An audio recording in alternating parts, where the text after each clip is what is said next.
G'day guys, welcome back to another episode of my SC24 Chelsea career mode here on the channel. In this episode, we're going to be going up against Brighton, just like we did this weekend in real life. And as the headlines pass us by here in the career mode, you can see that there are many storylines unfolding.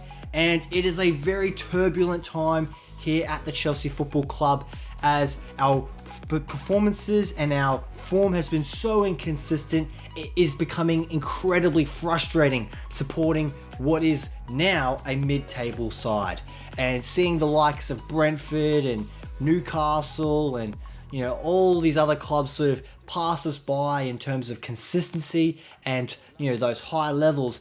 It's really disappointing to see, especially when we have so much young talent at our disposal.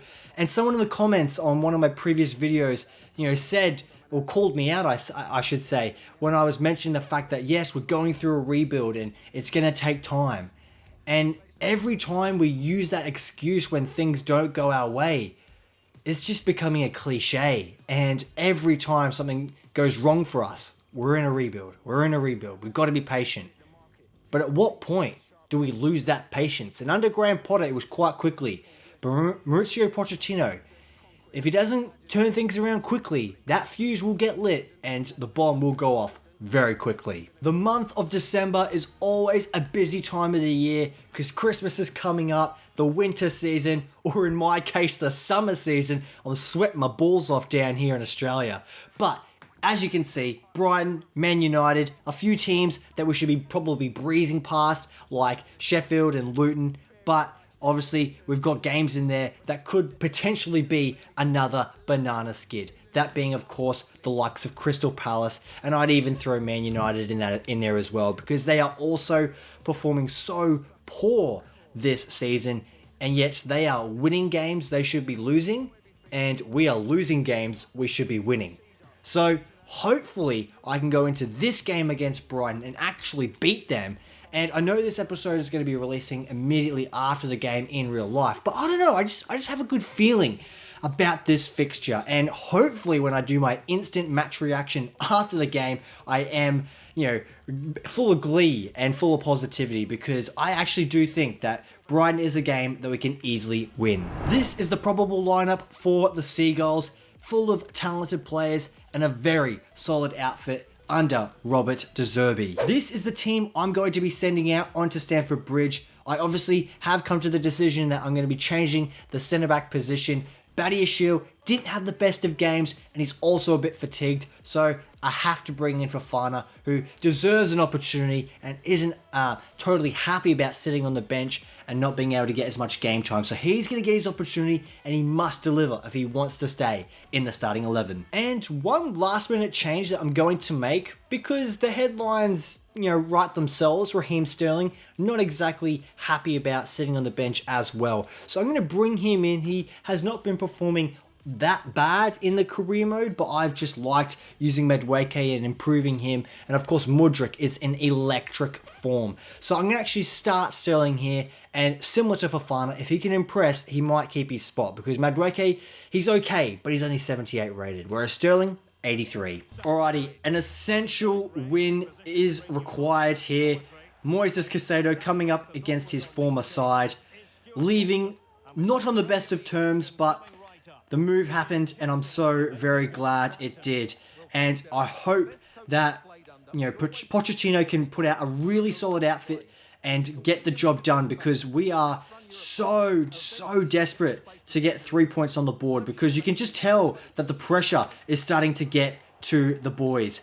And unfortunately that pass by Sterling is not able to find his partner in crime, Nicholas Jackson.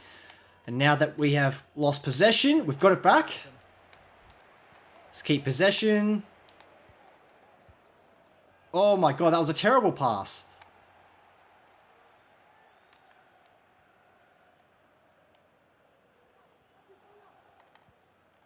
Gilmore. So looking at the table, you have to say Everton have been the real surprise package, and they're doing more than get opportunity. Oh, what a save, Sanchez. Oh my goodness gracious me. Can Jackson make a run?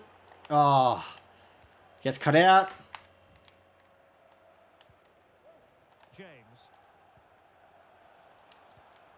Gets a pass into James. Well, the crossing needs to be a bit better than that. Are you kidding me? That cross was not only awful, but it wasn't even anywhere near Mudryk. Speaking of the man... Oh, that's not the skill move I wanted to do, but it's going to work out. Oh, the dribbling. For that good piece of defending. Well, pressing really high. And goal news to bring you from the Emirates. Let's join Alex Scott.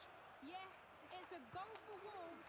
The ball was pulled back from the goal line. He got over it well and was able to keep his shot down. It was a great goal. It's now 1-0 with 16 minutes played. Thanks as always to Alex Scott. Kukureya. Well, who will be the player? Great passing. To determine the course of Oh, intercepted. Potential counter-attacking opportunity here for the Seagulls. It's a great ball in behind to the striker Ferguson, who has been in decent form so far this Premier League season. Of course, linked with Chelsea as any young striker is nowadays, who puts in halfway decent performances. Sterling glides past. Oh, the pass is not good enough. He should have shot. Oh my God, he should have put the ball in the back of the net. He should have taken the selfish option. I thought I'd sweat it across goal to an unmarked Mudryk, and the pass was simply not good enough. And it's a shot from deep by Matoma. And Mauricio Pochettino watches on, not exactly pleased by what he has seen so far. Now with James. The Chelsea move still flowing. Advantage to them. And a change to the scoreline at the Emirates. Let's join Alex Scott. Yeah, it's a goal for Arsenal. They're back level. It's 1-0 with 30 minutes played. Alex keeping us right. Oh, another interception in the middle of the park. Former Chelsea man Gilmore is the one to pinch it off Enzo. And thankfully the counter-attack is... Oh, I spoke too soon. I was going to say it was not very fruitful for them. Oh, Dasasi makes an excellent tackle there. Oh. And Mudryk's lost it again. Come on. Brighton really putting up a tough battle so far. And it's another shot that's nowhere near the goal. Well, this has to get better because as those stats confirm, the attacking play from both sides just hasn't been good enough. It's all been a little bit too cautious so far. Sterling. And Chelsea looking dangerous. Come on, get there, Mudryk. Oh, crucial tackle. Oh! Marvelous anticipation. Oh my. Such scramble play. Mate, that was, if this was a cooking show, that would have been scrambled eggs right there, that build up. Oh, Mudryk's not able to hold it up. Oh, Fofana! No, you rush up, you gotta land that tackle, son. And as a result, we've only got 3, now 4 back at the back. Enzo not able to get there in time, and Sanchez is thankfully able to swallow that ball like a packet of M&Ms. And the half-time whistle goes, and it is still a stalemate at the break. And you have to say Brighton are probably looking the better side. We have yet to have a shot that has troubled the goalkeeper. We've had some fluent build-up play, but it's just simply not good enough right now. I'm still confident that we could win this game. All we need is a goal, and the dynamic can quickly change. But if I have to be honest, Brighton definitely have the front foot right now. Right, time to send it over to Alex because I believe there's been a goal at the Emirates Stadium. It's a goal for Arsenal. Good interception for Fofana. 50 minutes played. Entertaining stuff so far here, Derek. Alex, thank you very much. Mikhailo Mudryk. Might work out. Oh, surely! Oh, what a goal! The turn from Jackson was absolutely sublime, and Nkunku was in the right spot at the right time, making that darting run and absolutely unleashing a rocket that we know he can deliver. What a turn, what a pass inside. Billy Gilmore not tracking the runner. A huge goal that could be extremely decisive in the context of this game. And Brighton, who are another mid-table rival side, we have to be beating them if we want to be progressing up the table into the top half, because I am sick of being a scroll down club. But now that Brighton have to force a result, I think the pressure is only going to mount even further, which could mean more space in behind. But at the same time, any mistake will get punished. Oh, and Sanchez, the also former Brighton man, is forced to make another save. And thankfully, he's eaten up all these lollies there. Sterling with a good little move, but he's not able to get rid of the ball and dispatch it out for delivery. Sterling, the postman. Oh, James, surely finds Sterling again. Jackson, put him in. Oh, too slow on the touch. Enzo. Force the ball out wide. I don't mind that. Fofana again getting dragged out of position. Casado, do your job. Cucurella. That pass is just come through in a nick of time. Oh, that's bullshit. What is that goalkeeping? Are you taking the piss? I have to see this on replay. The pass to the dribble to the byline looked like it was going out. Somehow it didn't. And then the goalkeeper just parries it into the path of Matoma. He wouldn't have missed that. In a million years, give the man an ice cream cone and he will get the sundae. And unfortunately, we have gone level here. And I think the time for substitutions is maybe soon.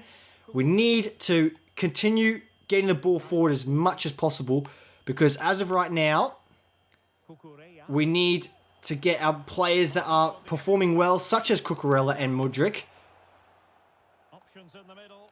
Oh, the dribbling. Oh, come on. Oh, he's just been absolutely done there. Well, and Casado. Oh, surely again! Oh! Are you kidding? He got nicked off him. Oh, he just had his pocket picked. That's incredible. Understandable reasons in this case. Just to confirm, Wolves did score in that match, but they are behind 3-2. To jump in front. Enzo! Oh! Fernandez, the man who is notorious for launching it over the crossbar like he's a bloody NFL player. Alright, let's make our substitutions now. We haven't got much time, but if anyone's going to come on and make an impact, it has to be now. Let's chuck Sterling onto the left side.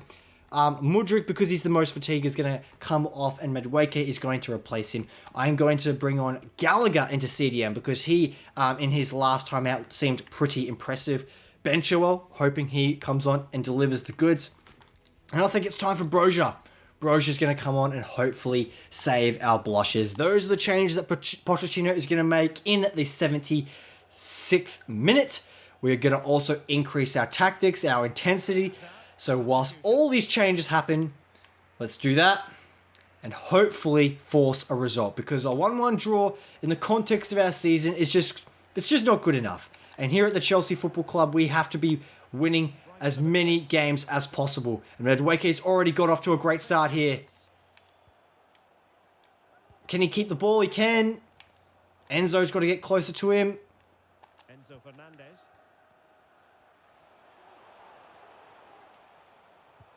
Oh, it's a great tackle there by Lamptey. Now they're going to alter things. Here's the substitution. Oh, good shot there by Enzo. Forced the keeper to make a save, but unfortunately, it's parried to a not dangerous area. It's so tense inside this stadium, but can they find that moment of magic to win this game? The crowd certainly think so. Just listen to them.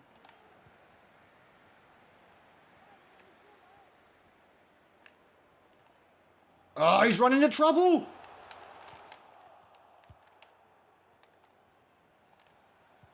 Come on, James, don't get caught out now. Into the final 5 minutes. Oh, Enzo Gallagher, what are you doing, man? He's standing still in the middle of the park. As the engine man, you're supposed to be wherever the ball is. Oh my God. Get that ball out of here. Where's that going? It's gone to our man. Sterling's got it. Here we go. Can we get Brozier in? On the counter-attack. The crowd encouraging him to take it on. Oh no! I totally balls that up. Oh my God. And we might get punished as well. We're not going to have a time for a winner, but Brighton might. Oh, it's a terrible cross. It doesn't even get to the man. It goes over the goal. Oh, well, that was a dramatic end to the game, but unfortunately it is another draw here in the Premier League. A very unsatisfying result. Very anticlimactic result. I'm just so disappointed because coming into it, I thought, this is a team that we can easily bypass. We've got enough quality to punish this team. And unfortunately, Robert De Zerbi has come to Stamford Bridge and done a number on us. And they were the better side, in my opinion. And they got the goal they deserved. And Nkunku, even though he rocketed a shot early in the second half, the defense was not able to help him out and get the team over the line. When you are in a difficult period, when things are getting a little bit sticky and everyone's sort of on edge, both in the stands and in the coaching staff, it's important to keep your players in the most positive mindset. So we need to stick together. And Pochettino, whilst I am in this point in time putting my trust in the man, I still am not certain if this guy is going to be able to turn it around. I think there's no better manager currently in world football that can take on this task and deliver. You know, Pochettino has the track record, but I don't know, just that lingering doubt, similar to when Potter was appointed. It just won't go away. That wasn't much between the teams today. What did you make of the results? I'm disappointed we couldn't keep a clean sheet. Absolutely. It's always the most important part if you're going to do well in a Premier League season is having a very strong defense and conceding not that many goals. And when Jose Mourinho first came in, and I think we had that season where we won the title and only conceded 15, a Premier League record, stuff like that is what makes you champions. Were you worried when they got the equaliser? I always hate seeing us surrender a lead. Absolutely true. Especially when you're, the team that is being played off the park and you're playing second fiddle and you do get the opportunity and you do take an advantage, you can't be giving it up so easily. And unfortunately, we did. And going to Old Trafford in the next game out is not going to be an easy task either. But unfortunately, our form does not continue to go in an upwards trajectory. It is another falter. And team spirit at Chelsea slumps. Why? I really don't know. But in the career mode, it is a case of just simply not putting in performances that are worthy of 3 points. But again, if you've made it to this stage of the video, I appreciate it. Thank you so much for supporting this series. And if you have enjoyed it, smash a like, all that good stuff here on the Critic Kebab channel. And I will catch you in my instant match reaction, where I am hopefully much happier than I am right now, because we just need to be getting those 3 points on the board more consecutively if we want this community, if we want the Chelsea fan base to get back on side with these youngsters. Thanks so much for watching. Come on, you Blues.